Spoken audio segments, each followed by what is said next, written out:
అంటే కేసుకు సంబంధం లేనివన్నీ అడిగారని చెప్పారు. అండ్ ఆల్సో కన్ఫైన్మెంట్ లో ఉంచారు అలోన్ గా. సో నాకెవరు అసిస్ట్ చేయట్లేదు నాకు సీజర్స్ వచ్చినప్పుడు, కాబట్టి నన్ను అందరితో 4-5 కలిపి వేయండి, ఇట్లా కన్ఫైన్మెంట్ సెల్ పనిష్మెంట్ లాగా వేయొద్దు అని అడిగారు, రిక్వెస్ట్ పెట్టారు. ఆయన ఓకే అన్నారు. అంటే ఆయన టెంపరీగా వచ్చారంట, పర్మనెంట్ వాళ్ళు ఎవరో లేరంట ఈ రోజు. సో ఆ జడ్జి గారు ఏం చెప్పారంటే ఈ రోజుకి నేను అసిస్ట్ చేయడానికి పెడతాను, తర్వాత మీరు పిటిషన్ వేసుకొని పర్మనెంట్ గా సాల్వ్ చేసుకోండి, మీ సో దట్ మీకు ఎవరైనా ఒకళ్ళు తోడుండేటట్టుగా అని చెప్పారు. అంతే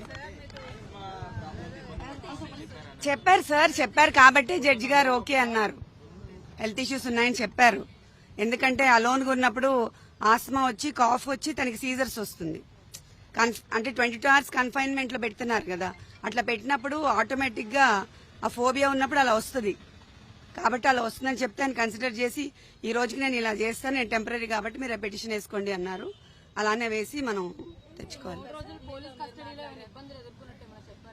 ఏం ఇబ్బందులు ఏం లేవు, అదే చెప్పారు కదా, ఈ కేసుకి సంబంధించినవి కాకుండా ఏవేవో వేరే అడిగారని చెప్పారు. అంతే ఈయన చెప్తారు చూడండి, అది దీనికి తెలుసు. నా కేసుల గురించి అంత ఐడియా లేదు.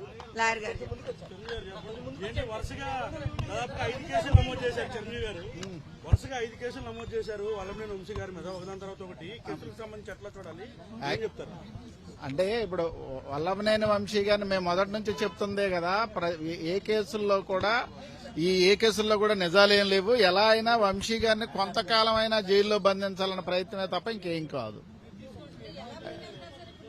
ఇవన్నీ ఒక దాంట్లో బెయిల్ వేసాం. ఇప్పటికి ఎన్ని కేసులు కట్టారో తెలియదు. 10 అంటున్నారు, 8 అంటున్నారు, 9 అంటున్నారు, 11 అంటున్నారు. వాళ్ళ ఇష్టం వచ్చిన సెక్షన్స్ నంబర్స్ చెప్తున్నారు.